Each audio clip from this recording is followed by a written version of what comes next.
Good morning, good afternoon, or good evening, depending upon where you may find yourself in the world today. Welcome to today's ISC Squared Security Briefings webinar. My name is Brandon Dunlap, and I'll be your moderator throughout today's event. Today we're talking about Active EDR, Automated Investigation with Artificial Intelligence. And today's event is brought to us by SentinelOne, and I'm joined by Jared Phipps, who's the VP of Worldwide Sales Engineering from SentinelOne. And he's going to be going through a presentation. Lots of good information to be had here, lots of good background, kind of how we got to where we are with EDR, and some paths forward. I think you'll find this a very engaging and very interesting program that Jared and I have put together for you today. Before I turn things over to him, though, just want to go through a few housekeeping items. Who is ISC Squared? For starters, ISC Squared is the premier and probably the largest information security professional community in the world, with the vision of inspiring a safe and secure cyber world. How do we go about doing that? Well, a lot of this is based on the membership. Those of you out there in the community are probably very familiar with the CISSP certification, but as the world has changed around information security, we've driven for greater and greater specialization. Fine folks at ISC Squared have come out with some additional certifications to meet those needs, from healthcare to cloud, you name it. And it's driven by over 140,000 members globally, 25,000 plus alone just in the EMEA region. These members are very active across a number of dimensions of the ISC Squared community, from member-driven initiatives within the organization to live events such as our Secure Summits, which I'll talk about in greater detail in just a few moments. But there's also chapter and regional local events, and I highly encourage you to get engaged at kind of the local level. It's a great way to meet up with your friends, colleagues, peers, in your local community, because I know that there is some regional differences, be it the regulatory context or whatnot that you're dealing with. And it's a great way to use that as a sounding board and an opportunity to further engage in the ISC Squared community. There's also a number of tools and resources that they make available, such as Info Security Professional Magazine. And I mentioned that Secure Summit. We've got one coming up right around the corner, April 15th and 16th in The Hague. Not to be missed. This is a great opportunity to bring people from across the EMEA region together and spend a couple of days learning what works and also sometimes what doesn't. And folks, early bird pricing, I don't know why, but it's still available. So take advantage of that if at all possible. I think you'll find that to be a very engaging opportunity, but more importantly, it's sometimes the hallway conversations, or the hallway track as it's known, that can provide some of the greatest value. I know we don't often get out and meet with our peers, and so taking the 2 days off and spending it in deep, intensive engagement, I think, is a fantastic way to stay connected. We also do events just like the one we're attending today here, the Security Briefings webinar, where we get to dive deep into one particular facet of our work in a much deeper hour-long conversation. We also host member welcomes. For those of you new to the community, I highly recommend picking up one of those events. Helps explain some of the benefits and how to get the most out of the organization and help use it to propel your career forward. Don't miss out on these events. Feel free to forward these along to your friends and colleagues as well. Stay connected. Make sure your email preferences are up to date at isc2.org/connect. We don't want you to miss out on any of these events. However, they are archived, so you can pick up the CPEs after the fact if you couldn't make it. I know sometimes the workday gets a little bit ahead of us, and we can't quite make it in the middle of our day. So you can pick these things up on the archive as well. I want to make a note that this is an interactive session. While Jared and I, as I mentioned, he's got a great presentation put together. We're going to save some time at the for Q&A at the end, but feel free to type your questions as they come to you throughout the course of the hour. I know we'll have time at the end, but don't hold back. Let us know how we're doing through the middle of it. We'll try to get to as many of those questions as we can in the time allotted, but you're a very active community, and we often have far more questions than, unfortunately, we have time for at the end, but we'll try to get as many of those answered online or out of band as possible.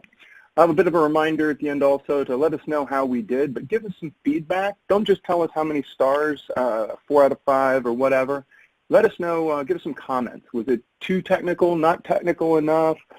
Did we try to do too much in an hour? We take that feedback very seriously, and we continue to refine and modify this format and work with our speakers and presenters to make sure that we're hitting the mark for you. I did mention a moment ago the CPEs. Those will automatically post to your account. Usually takes about 5 business days, however, so do be patient, but there's nothing you need to do there. And that goes for both live and in viewing the archive, but you do have to stay on for 45 minutes to get that full credit. If you head over into the attachments and links section, you'll find a copy of Jared's slide deck. The links that you see me showing here are all hot in that PDF, so when we get to some of these items like the member support email address there, it's just a click away if you've got a copy of those slides handy. There's also a lot of other information in here that the folks at SentinelOne have provided about kind of the history, if you will, of EDR and EPP, as well as some gotchas, some areas where maybe it hasn't met the mark and what to do about that. So some very good tactical and strategic level materials to be had over in that section. So do take advantage of that. Feel free to save those and pass them along to your friends and colleagues along with the link to today's events if they couldn't make it. But I'm done with my housekeeping, Jared. I'm going to get out of the way and let you kind of take over and walk us through kind of where we are today and where you think we're going next, and I'll keep an eye on that questions area. Well, appreciate it, and thank you so much for the introduction. I'm really happy to be here today, and really excited to talk about EDR. I've been in cybersecurity for probably close to 20 years now, and I think what SentinelOne is doing in the EDR space is really actually kind of revolutionary. It's really taken that next step forward. As I look at the security space leading up to 2019, we saw a lot of endpoint protection products, the legacy endpoint antivirus vendors per se. And then in a separate bucket, we saw a large number of vendors that offered endpoint detection and response products. As I'm looking into 2019, and we've seen this trend starting over the past several years, there's more and more demand to have a unified solution where my endpoint protection, my antivirus, my detection and response product is all on a single agent. So customers are telling vendors, I want to do more with less. So the other thing I've seen a huge trend on for the last several years is everything is being called next gen. At SentinelOne, we're tracking 83 vendors in the endpoint space. So it's an incredibly confusing market, and we all sound the same in many regards. And so I spent 6 years on the buying architecture solution side. It wasn't as confusing then as it is now. It's if you look at materials, you look at what's out there, it all sounds and looks the same, and so it can be very confusing, and hopefully we get a chance to talk about this. This fourth bullet down here is also something that's still really near and dear to my heart, which is after all the solutions we put in place, from a security perspective, we still end up with a lot of alerts, and that means that my teams and my organizations have to go through and analyze a lot of different alerts. One of the solution industry is coming up with, though, is this notion of managed detection and response services, and so you're going to see more and more of those offerings coming out into the marketplace. So let's look a little bit about where we're coming from so we better understand the direction we're going. Back in the day, you used to be considered secure if you put on an antivirus product onto your endpoint. The reality is that we're not getting the same coverage anymore. Part of it is because the antivirus actors are just changing their hashes and slipping things through. But the other piece of this is they've really changed the techniques and the methods that they're using. They used to be very focused on just getting a payload through and hoping the user would double click on it. Now they're requiring us to have some sort of dropper, so you've got to click a link and then the website will do the dropping and execution for you. So the attackers have really evolved in their space and they're getting better at it. The other thing we look at is, solutions across the board, even though we've kept buying and buying and buying, haven't really fixed the enterprise. And so we came out with this notion in industry that, hey, instead of just using signatures, known fingerprints, known list of IOCs or indicators of compromise, I'm going to come up with this artificial intelligence. I'm going to analyze files. I'm going to extract attributes and features of those files, and then I'm going to let an AI engine determine whether the file is good or whether the file is bad based on its attributes. Now, the AI has been very helpful in that it catches the variants of malware without needing to have a signature, but its limitation is still on the fileless attack space. So think things like compromises of PowerShell. Now, the other piece is, as we keep going forward, is because we constantly have these gaps on the endpoint protection side, companies had to go out and buy a separate detection and response product. And the way that I'll typically describe these types of products is they're flight data recorders. Their purpose is to record all of the endpoint activity. Once that data has been recorded, analyze it with really complex logic, and then use that complex logic to make detections on what your endpoint protection products could have missed. Now the challenge, and you can see here I put in a quote from Gartner on this, is that a lot of organizations have gone out and bought EDR, kind of expecting it to be the silver bullet. It was going to catch all of those threats and attacks that were making it buy their endpoint protection products.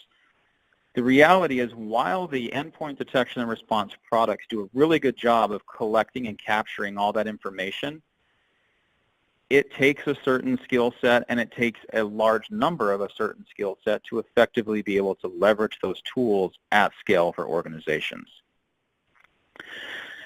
So SentinelOne, we sat back and we looked at this problem and we said, what can we do? And this is where our founders actually conceived the entire concept of the company.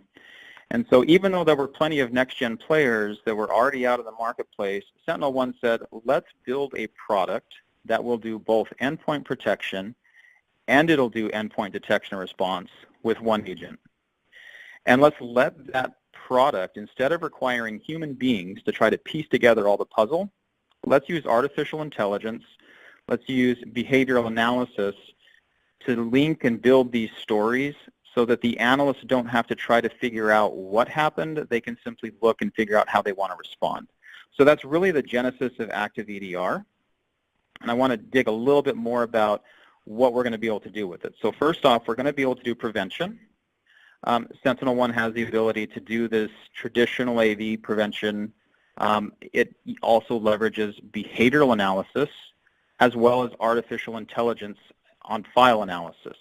So if malware is written on disk like you would expect with any sort of traditional endpoint protection product, SentinelOne will be able to quarantine it, clean it, and do that type of thing. But it also has the detection and response capabilities built into that same agent across Linux, Windows, and Mac. And what we've done is we've taken that really complex EDR logic, but instead of requiring it to record and then analyze, we take that logic and we do it at runtime on the box. And so one of the ways that we'll describe it is SentinelOne is like virtualizing a SOC analyst and putting that analyst on every single box and just letting him work at runtime. So that's kind of an analogy we would give you.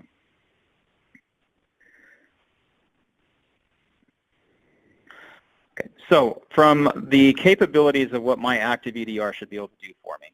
Number one, it should offer signature-free AI-based pre-execution protection. So we definitely want to block and prevent everything bad that we possibly can. I want to have fewer events to respond to. Number two is I want to have runtime AI and behavioral prevention for fileless attacks, the types of attacks that I cannot stop with a traditional endpoint protection or even an advanced endpoint protection product. I want to take that Active EDR concept, let it execute at runtime, and stop attacks in the middle of the attack if it's a live attack, if it's a person using live-off-the-land tools or something of that nature. Number three is I want to automate response options. So let me have new ways to remediate and let me have new ways to recover from an attack and automate those everywhere possible so that I have a more transparent operating environment for my end users. And I think this is what's really unique with SentinelOne is we've kind of taken security from the perspective of the people being protected. Can we give them an experience where hey, a couple files were corrupted, but we've gone ahead and restored it for them, and they didn't even know that happened. And that's the type of automation that we want to see in an active EDR suite. And then finally, we still want to make sure that a security operations team has the traditional hunting options that they would with a traditional endpoint detection and response tool set. So let's look at this a little bit. In the prevention space, you would typically see that when a file is written, you can analyze that file with either IOCs or with AI, or you could do an actual threat lookup to the cloud.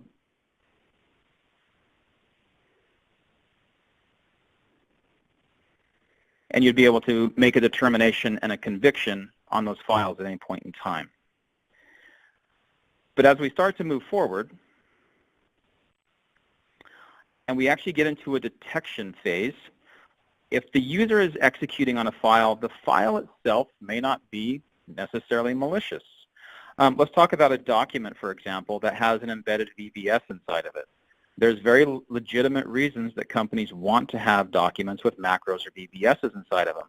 Now, if that VBS reaches out to the internet and it downloads a BAT file, chances are that's a malicious activity, but it's not always malicious even then. So as this attack steps through progression, SentinelOne tracks it, and in the moment the behavior acts bad, it will convict not only the point of attack, but all of the associated processes that came along with that story. So in a traditional EDR, this red block that I've highlighted here, this recreation of this story, that's what I'm trying to do after the fact. I'm trying to recreate how they bypass my protection product so that I can get in and actually do the remediation. With SentinelOne, we've taken that from a post-attack and we've put it into a during attack, real-time behavior monitoring, and we can actually kill it in the middle of the attack. So very unique and very forward-thinking. We label this as a true context ID. So as we build these stories out on the endpoint, we're auto-tagging a true context ID. And what's very unique about this is I could have multiple attacks that do things like process injections, or they're multi-staged. And if I was looking at this after the fact and only after the fact, it'd be really hard for me to piece together where this attack originally came from, right? I would be looking at perhaps a document that downloaded, had the VBS script into it, and it downloaded a BAT file. Then the BAT file invoked a browser connection to a website that then downloads a dropper. If I'm looking traditionally, I may only catch the dropper and the dropper being associated with the browser, and I've actually missed that the original spawn point of that investigation came from a document. Having an artificial intelligence system like SentinelOne that's going to constantly track the genesis and the spawn points of all these different system behaviors, including the good and bad ones, and then tagging it with an identification lets me know when I'm doing my investigations what the true source of that malicious activity was. So again, that's the concept of active EDR.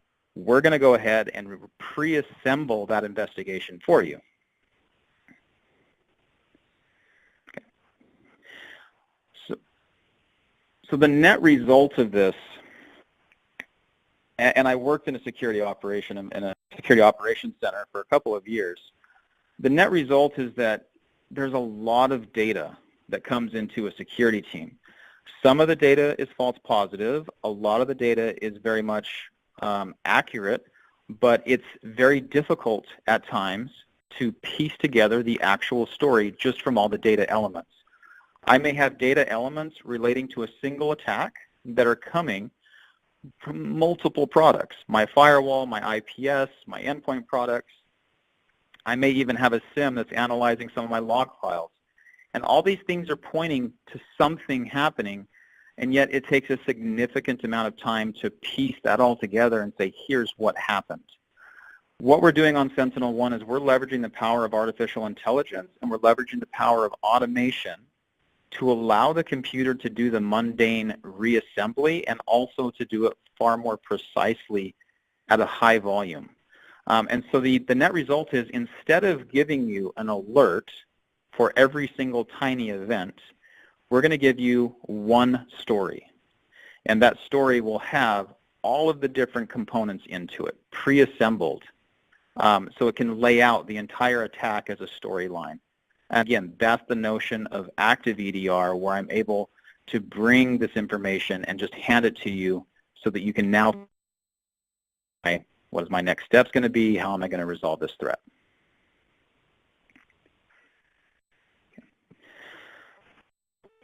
One, from a product perspective, let's look at a little bit of how we feel that we've differentiated ourselves. First of all, is we're offering these capabilities across all of the different OSs, Linux, Mac, and we're offering it in cloud environments as well. We do a great job of VDI supports and VDI deployments, and if I look at the environments, we have on-prem solutions, we have cloud-driven solutions, and then we have a hybrid offering where we can run the management console on-prem but have the EDR data sets or the endpoint, the flight data recorder data captured in the cloud. In Europe, our data center is based out of Frankfurt. So again, we're aware of the GDPR complexities that we need to be adhering to. When I'm looking at the connections, and I think this is a really, really interesting one, there's a concept going through the security space right now that the endpoints really only need to be secured when they're online because they're only vulnerable to attack online, and my security products, we just care about them being effective when they're online. A lot of the incident response engagements that I've been involved with over the past year came when executives were traveling on the planes, opening up their emails and initiating the malware first stage of the attack on the plane by opening up their, their PSD, their Outlook files. When they get back to a network connectivity, the dropper continues its pings out. It finally hits a network connectivity. It reaches out, it hits the dropper, and then the attack stage continues, and then they're inside the corporate environment at that point in time, and the propagation begins as well. So one of the unique things that SentinelOne is offering with a behavioral model, meaning we don't need signatures, we can look at objects based on artificial intelligence, and then we can track the behaviors of how processes are operating, is it's effective when the agent is completely disconnected from the internet. And so if you have this scenario where somebody has their machine offline while they started to engage with the malware artifacts, SentinelOne will still be effective at blocking and preventing that attack based on the behavior of the attack.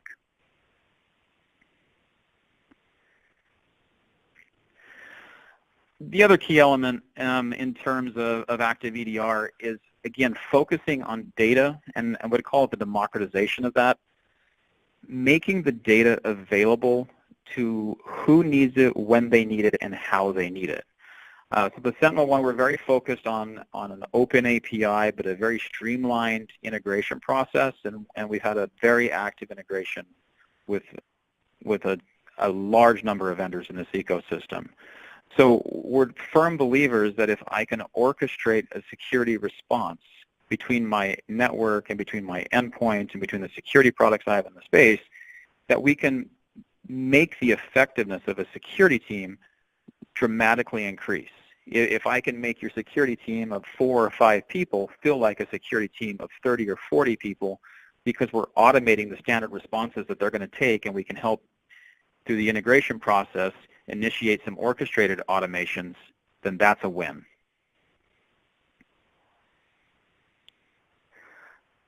The other piece of this is we want to have a product that at the end of the day is going to be applicable for security operations.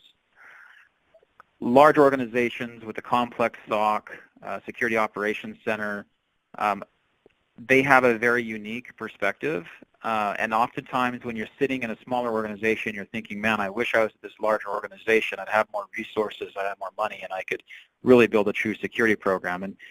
And yes, there is some merit to that, and I've worked in some of those larger security operations centers. But at the same time, the volume and the complexity of the inbound alerts they're dealing with are exponentially larger. So the alert fatigue that we kind of talk about in this industry, it's faced by them just as much, if not more, than it would be at a smaller organization. At the end of the day, I've never met anybody that said, I don't have enough alerts to deal with. I need to find more information. The challenge is they feel like they're drowning in information and they still don't have a clear picture of what's going on. So we've focused Active EDR as a concept of let's get out of the flooding with data and let's give you actionable stories where we've used artificial intelligence to mine that data, to correlate that data, and to hand you real-time, here's what's going on. And when you open up a SentinelOne alert, you should have all of this background information stitched together and provided for you. Whether you're in a large organization or whether you're in a small organization or you're a single one-person shop, that's an automation functionality that is going to empower you to actually deliver on a security mission. And I think that's one of the things that I personally found extremely exciting when I came over to SentinelOne was the ability to leverage this really complex, powerful software at any level of an organization. So at SentinelOne, we have been referring to Active EDR as the democratization of EDR. So it's EDR for the masses. It's not a big complex system where you have to go in and you have to understand exactly what terms to hunt for, exactly what IOCs, exactly the number of steps to go through and see if the malware actually followed these or not and stitch together that forensics picture. Instead, we want to put that structure in front of you so that you can quickly start to focus on your response options.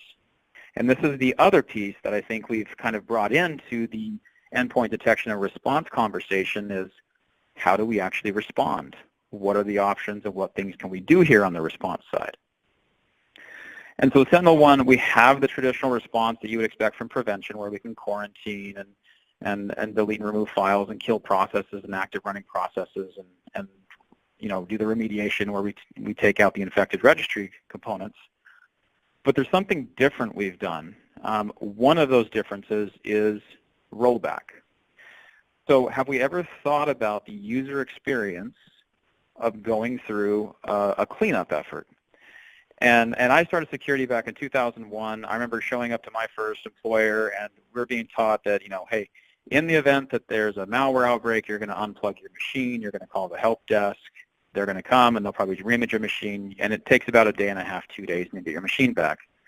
Here it is almost 20 years later, and it's the same processes that we're talking about in almost all the organizations I talk to. We're going and showing up in organizations, we're reimaging machines. Users are typically going to have their data backed up to a network storage device. The data will then be scanned. If the machine is reimaged, they'll get the data put back on. If they don't lose data, it's still a disruptive and a day or longer process in most cases. So SentinelOne came back with this notion of a rollback, meaning we have this tracking technology. We're aware of what every single file and process is interacted with by a malicious process, and we can track those and we can remediate and restore those. So if, for example, a threat actor got onto a machine and deleted some files, or even ransomware was somehow allowed to operate on a machine and encrypted 4 or 5 files before a system trigger stopped it, SentinelOne could replace those files and bring them right back in front of you. So from the end user's perspective, they can operate through their security event. And this is a different paradigm, right? Being able to say, we're not going to take your service away from you. We're going to let you continue your business operations while we triage and remediate this cyber threat. So a very different mentality that opens up. SentinelOne also has the response options that you would expect to have from a traditional endpoint and detection response capability. So we do have the live shells and then the remediation restoration functions. But having a new rollback option and a restoration option, which chances are will not need to be used very often, but in that case where you need to have that, it's a new experience for the end user, which is ultimately our customers, and it gives us a greater sense of a security environment. So really, really excited with the concept of focusing on people. in our product, and not just from the security operator perspective, but the actual end customer. The other piece with this response action is being able to provide response options and full terminals access to remote machines anywhere that they're at. You can still do a network isolation on the machines, but you'll have remote access to them to do whatever remediation steps, and it doesn't matter if it's a Mac, a Linux, or a Windows. So having that feature parity across the major operating system platforms is another thing that we hear over and over again as being a tremendous benefit. So just kind of to summarize things up, there's a lot of vendors in the endpoint security space. Some of them are more focused on protection. Some of them are more focused on detection and response. A lot of them are claiming, hey, we're the next-gen vendor. The way I would describe SentinelOne is, yes, we're one of the younger ones, but we're also the fastest growing, and we've kind of referred to ourselves as the next chapter. There's so many next-gen endpoints out there, and they've been out there for so long that we really do have something unique and different, and it's coming from a different mentality, not only from the security operator, but from the person who's being protected by the product, kind of putting that holistic picture together. So hopefully there's some good questions. I would love to kind of address them and kind of turn the time back over. Maybe we can have a little conversation around some of those questions. Absolutely, Jared. Thanks again. I think the overview was fantastic, and appreciate kind of bringing the newcomer's perspective, shall we say, right? What is the Zen saying? See things with beginner's eyes. And I think that there's a benefit to having companies like yourself come in and say, wait, why have we been doing this kind of the same way for so long and not making progress? And so it's great to have you walk through that kind of history. And I really appreciate that, and I'm sure it's a great primer for folks that are listening to us today, either live or perhaps later on the archive, because I think we have to be careful about history repeating itself. We did have questions, and folks, keep the questions coming in. Jared, I've written a few down myself, and I want to lead off with one specifically about kind of the role of machine learning and AI in these types of platforms. And I know you can speak pretty knowledgeably about the broader market, but also your own. Where is the actual model sitting, and what kind of burden does that place on the organization? So is there a local on-prem server that's running the model that the endpoints feed to? Is there some of the heavy lifting going on the user's workstation? Is it pushing those data sets up to the cloud and being shared across everybody? Give me kind of what the architecture looks like so people can see what the impact may be on their organization. Oh, great question. So right away from impact, one of the biggest concerns when people start working with artificial intelligence, machine learning, behavior learning is, do I have a lot of CPU cycles going on my machines? Mm-hmm. So the short answer up front with SentinelOne is no, it's actually very resource conservative. But the reason is there's actually not just one model. So let's do a little bit of a dissection. If I look at endpoint protection and I look at just the files, when a file comes in, SentinelOne has already processed the model, and we've pushed the results of that model process down to the agent. Now, the secret actually to really good AI models is data. Having the right types of data, the right volume data, the right set of data, having a good set of known good and a good set of known bad, and it's adequately representative on both sides. When you do that and you break out that data, you open up a file and you look for attributes. So if I was describing a person, I could probably talk about their hair and their eyes and their arms, and those are sort of the big attributes. But then I could get smaller. I could talk about the eye, and then I could talk about the corneas and the different colors. So I can start to dissect any object and just continue to break it down into attributes. That's what we're going to do with files. We break files down into thousands of attributes. Every single file in the dataset model is broken down by those attributes, and then you can run AI algorithms and do machine learning to actually come up with a model, and then you push that model to the endpoints, and the endpoints are able to evaluate incoming files and apply it against that model that they've already had trained and learned.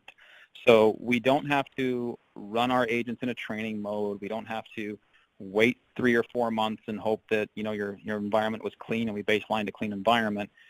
That's kind of the early days of AI and machine learning, and the industry as a whole has evolved beyond that now. Now within other areas, there's also models for how processes and machines should be able to run, and there's also behavior models for what should good behavior look like, what should bad behavior look like. If I have an unsigned executable and that unsigned executable is injecting into signed processes, and those signed processes are now reaching out and downloading unsigned executables, that whole cycle is probably bad. And then the behavior of it is something that I can capture. And those behavioral models are not brittle, meaning they don't expire easily. There's only so many malicious threat paths you can use. Even though you use different tools, you're taking the same procedures. And once you've baselined those procedures, they're very effective. So that's why I can say that it's very effective running in a completely disconnected offline mode, is because those procedures and behaviors have been baselined. So great question, and the answer is it's not just a simple one model, two model, but once the agent is operating, it's really operating with the benefits of the models in place. It's not creating them. It's not trying to run all that processing on your environment or on your machines. No, that's fair. So there's no need to get, GPU-centric appliances or anything like that on-prem, or to provision large ML spaces in existing, cloud providers. This is kind of all-inclusive. That's good to know, because I know a lot of organizations, as they start to dabble with this, sometimes feel that, in say, analyzing marketing data or some other business relevant data with ML and AI-based technologies, that the CPU cost and GPU costs sometimes, scare them off a little bit. Let's talk a little bit more about some of the model itself, because we had a question come in about, you're training this on data sets of things it's seen before, and you mentioned kind of the model not being brittle, but we had a question come in about, okay, well, what about the 0 day? What about the new thing? How does this react when it sees something it's never seen before? No, that's actually the bread and butter of why the behavioral and the AI works. Most of the time that you're going to see a 0 day attack, while malware will be a part of the attack sooner or later, there's typically fileless or advanced components to that. Sometimes it could actually be, people dropping USBs and parking lots is kind of the old way of doing it, but you can also kind of turn people on the inside to try to open things up, open up a connection, and then once you get in, you start to do bad things with that connection. What you're doing with the behavioral modeling, as opposed to an AI model that's going to be focused on the file sets and the pre-execution, the behavioral models is actually runtime analysis, runtime. It's almost as if you were walking into a jewelry store, okay, you can walk by the security guard, and that's kind of what I was showing you earlier on that slide. That's sort of the AV model, where they scan you once and then you're free to go to the store. The SentinelOne model is, as you walk by that security guard's cloned, and it follows you throughout the store everywhere you go. The moment you take that jewelry and put it in your pocket, that bad behavior, you're arrested at that point in time. And that's really what SentinelOne is doing on a behavioral model. And the behavioral models are not derived on the data sets. They're derived on the attacker techniques and methods. So it doesn't really matter to me what they're using to do the process injection into. I simply care that it's in a process injection into this type of a directory or this type of attack path. So to kind of get to the core of what your question is kind of how does this work on true 0 day attacks? The answer is that this is the type of technology you actually use to address those true 0 day attacks. No, that's good breakdown. I appreciate the additional kind of clarity, I guess you say, that provides. Going on a little bit about the solution itself. People have made substantial investments in technologies across the enterprise, right? Some are bearing more fruit than others, But what I've noticed is kind of a trend. I was at a conference not too long ago, and there was a room with probably, I don't know, 120, 150 people in it, and I asked people to raise their hand if there was someone on their team whose primary job in security is to basically figure out how to get the things to talk to one another, usually having to write some scripts or write some custom code or peel back some API documentation.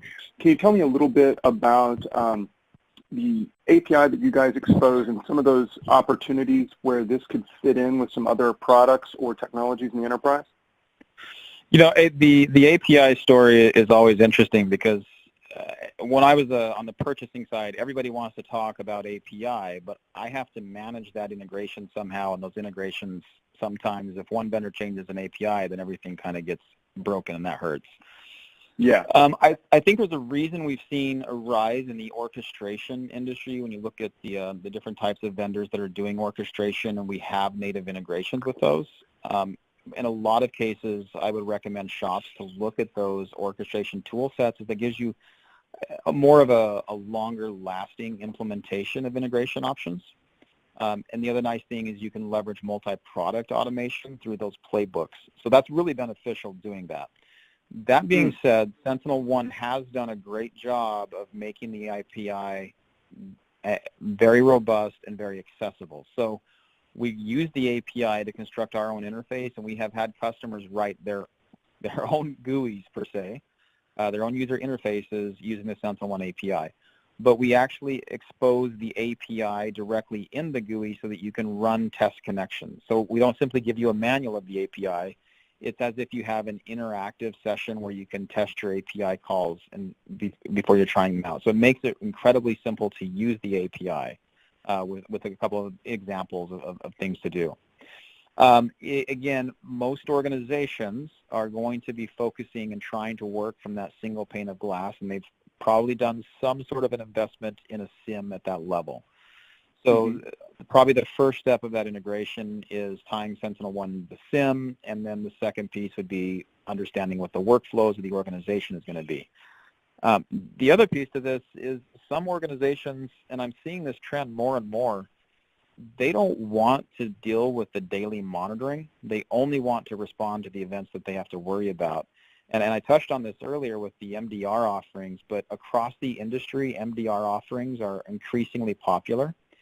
And I think the reason is that when you're buying a product and the associated MDR service that goes with it, you're buying the outcome of that product versus I need to digest everything to get to the outcome. And what I mean by that is you can have a service that's going to take all of the alerts that's, and we call it the vigilance service. Other vendors have different names for what they do.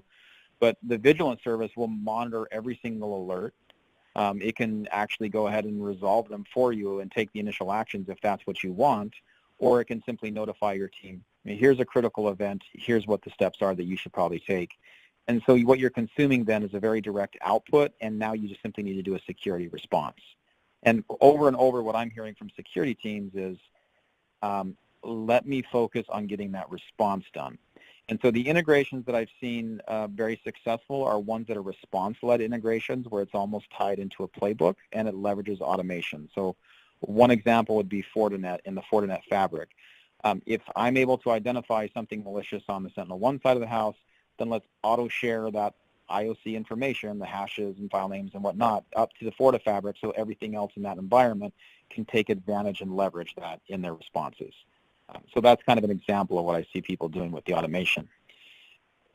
Nice. Well, I like what you said there. The care and feeding of the custom work is sometimes where things break down. It might be great out of the outset, but then what you find is it starts to get brittle with time, and the changes that the vendors make, and they're always, you see this yourself in your role, moving at a breakneck pace, and sometimes it's difficult for the enterprise to keep up with that. So I appreciate kind of looking at some of the orchestration tooling as a way to kind of get over that hurdle. Shifting gears just a bit, we've had some questions come in about some of the false positives and some of the response that you possibly have with that. Can you tell us a little bit about kind of what I guess, safeguard or fail-safe, if you want to call it that, is in place. So, for example, is the user able to intervene, or is a administrator perhaps able to intervene? And if so, how does that actually kind of fit into the workflow, and what kind of impact does that have on the user experience if, for example, the agent incorrectly isolates a process, or there is something that is not malicious but is somehow keying off of? Oh, great point. I think one of the biggest things that I hear over and over from CISOs when we're talking about, the projects that they have and their biggest concerns is, it's always one of the top things they mention is, don't break anything. Like, I want the protection, but don't break anything. So right. Having a robust whitelist ability is pretty essential for any product to deploy. My recommendation on deploying a SentinelOne specific implementation is rolling out the product in a detect mode. That gives you the opportunity to identify where any false positive would come up, and that would typically give you the interoperability. And oftentimes we actually identify that during the proof of concept phase for most customers. From there, being able to go in and put very specific exclusion options in. And by exclusions, we don't have to exclude the entire, we can be very precise on exclusion so that we're not opening security holes. Some of the more complex things that you find a lot of organizations struggling with is like startup scripts, right? So when a startup user's logging in, that startup script is reaching out to directories to download things, and the IT shops have built. A lot of times those startup scripts look bad. You don't want to break those because you're going to break the entire user environment. And right. SentinelOne has specific types of exclusions built to handle things like those startup scripts. So yeah, definitely a good point when you're evaluating products is, how are they going to be able to fit and work in my environment? Have I done the evaluation, the POC period, across the appropriate representative set of machines so that I can deploy with confidence? I think that's really critical, and that's just for any product you deploy. No, but that's good that comes up kind of in that POC, that pilot or perhaps even pre-sales experience. Getting guys from your team there in the sales engineering side engaged with the customer, figuring out how their environment is set up, because everything is somewhat unique, I think is a great opportunity to see how it's going to react, and building that model internally in a smaller scale before rolling out. I've had my own experiences in going big bang with something and it not going according to plan, so that's good that you kind of have that capability. As we kind of step back a little bit, though, and we talked a little bit, Jerry, about how you guys are newer on the market, maybe have a slightly different approach than things that we've been trying as professionals in the past. We had a good question come in, and that is, what are some features or aspects, things that people need to think about as they explore this space? And they may see that this is a problem domain, they hear you and I talking today, and they think, okay, this is good. What are some of the criteria, features, capabilities, and such that you think are very important from an active EDR perspective that need to be considered? Well, I think right now with technology in general, cybersecurity specifically, that if we're not looking at automation and the AI, we're kind of missing the boat. It's the transformational phase of technology at this point in time.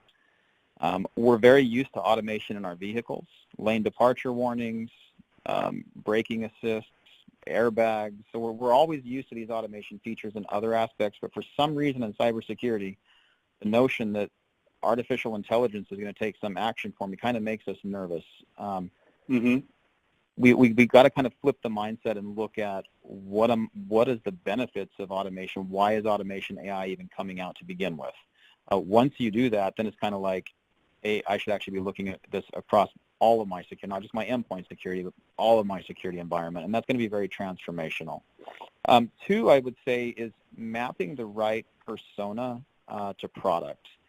So, and what I mean by that is, you know what your security team is, what your security team posture is, you know what your customer environment is in terms of, here's the user base I'm protecting.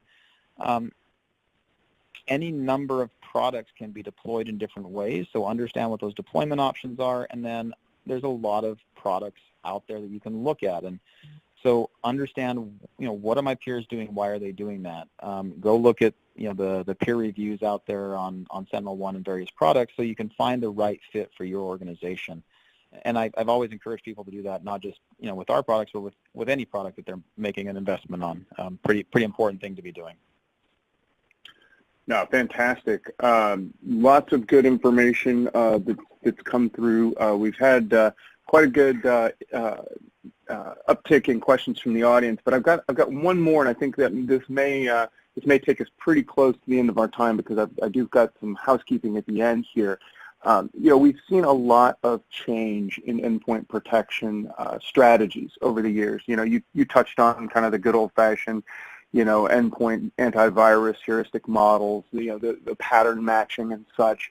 It seems, though, that every time we have a sea change or a paradigm shift, God, I can't believe I just said that phrase, but in the space, there's some catch-up that seems to happen from the audit and assurance community. What kind of tips do you have for kind of educating, especially as we start to see new and more robust legislation come out around data privacy, with some very specific language sometimes included? How do we educate the auditors to say that this isn't your grandfather's antivirus solution, right? This does work. This is new. No, you don't need to check that we're updating our DAT file every night. How do we get past some of that? Yeah, that's actually really interesting. The auditors in general have driven a compliance-driven security posture, and that doesn't always provide the best results. When you look at some of the newer legislation passing, so in Europe you have the GDPR. Some of the aspects of GDPR is, what does an organization have to report on a breach? What's the time frame for that? So you get 72 hours to report the scope of a breach. That's going to be a very difficult thing to do without products in place that have the right amount of data. Yet at the same time, we have an environment where we don't want to collect data, or we want to collect anonymized data. So that makes it sort of a conundrum for security events right there. So unless you have some sort of automation in place, it's going to be hard to do that. I think the best way to handle the auditors is actually to show them the reports. That's always been the success point that I've seen. You can also ask the vendors like SentinelOne, what is the update cycles? How can you show that? And typically you can go into the logs and say, okay, so here's some IOC updates. That would match kind of what you would traditionally get. But, oh, by the way, here's all the other functionality I'm getting on top of that. Why weren't you asking me about that, right? And it kind of drives the conversation a bit forward that way too. Keep going, please. One of the biggest changes too is we look at as we start to do a lot. So one of the things I'll see a lot of people looking at things like, let me just go out to VirusTotal and pull hash values and match things up to VirusTotal, and then hand that report off to compliance officers. Number one, not all of the information in there is accurate. So, some of the current big threats that are going on in the world, for example, if you go into VirusTotal, it says SentinelOne doesn't detect it. But then if you go on the SentinelOne website, you got a video of us showing us blocking those types of things, right? If you're simply pulling log files of those hash values, IOC, and then overlay them against VirusTotal to say, hey, my environment's clean, and I've actually seen organizations do that, you're not getting necessarily a complete view there either. So it's a bit of an education with the compliance teams at times, but at the same time, you can also get third parties, and we have plenty of those with SentinelOne. So third-party organizations that have come out and will actually write a report and that says, yes, SentinelOne is authorized to be this PCI compliance, or it is authorized to work in this GDPR environment. So there are ways to have a third party provide that validation for you as well. Well, it's also good coming back to an organization like yours and people on your team is to say, hey, give me somebody else in my industry that's using this and tell me who they're, put me in touch with them. Let me talk to them. How'd they get over this with their auditor? Maybe we even have the same auditor of record, and I can point to them as kind of a reference point as well. So I think that leveraging some of that community foresight is also very good. Unfortunately, though, Jared, I got to let you get back to your day job there. We're about out of time. I want to thank you again for coming on. This has been fantastic. Really appreciate the time. We have, unfortunately, a few questions left, but we're going to have to let those pass. Folks, thanks again for your participation and your time. We got some great stuff coming up here in the near future. Right around the corner, I mentioned some of those member benefits that you have and those kind of shall we say, starting point webinars. We got one of those coming up on April 2nd with your guide to ISC Squared membership in EMEA. April 9th, we're following that up with security performance and peer analytics. I know benchmarking is kind of a hot topic, and knowing how well you're doing is often top of mind for the executives, and whether or not you're overdoing it or underdoing it. So we'll have some great conversation around that. And then a little bit later, after the summit, April 23rd, top tips for combating today's active attacker. Reminder, these links are hot, so you can just click on these in the PDF version of the presentation from the attachments and links section, and that'll take you directly into the registration for that. Again, your CPE is nothing you need to do, whether you listen live or on the archive, just by logging into the BrightTalk platform. They will forward that on to ISC Squared member services, and those will post automatically to your account. If they're missing in a week or so, reach out. We'll get that taken care of, but usually it happens within about 5 business days. Also, today we've had the luxury of having Jared on from SentinelOne, again, a newcomer to this space and a leader here. If you know of an organization that's doing something interesting, something kind of perhaps on the bleeding edge, and you'd like to get that information out to your peers and colleagues, reach out to Patricia. Let her know, hey, this is something that we should get on the program. This is a unique, novel, or interesting approach, perhaps, and she'll work with those folks, and we can see about getting them on this program and kind of spreading the word and getting some mind share around this and starting to kind of, as a community, figure out if this is right for the market or perhaps even right for your own organization. Before I let you go, though, I do want to stress, give us some feedback. Let us know what you thought of the presentation. We touched on some pretty new areas here, and I noticed a number of you have already given us some feedback, and we really appreciate that because we take this very seriously, and we want to make sure that we're hitting the mark with this educational opportunity. It's continuing education. As we all know, this space moves very, very quickly, and staying up to date on it is critical to being successful. So give us your thoughts and comments, and we'll be sure to roll that into the program. With that, though, it's my time to go as well. I wish you all a great rest of your day. Until next time, I look forward to continuing the conversation. Take care, everybody.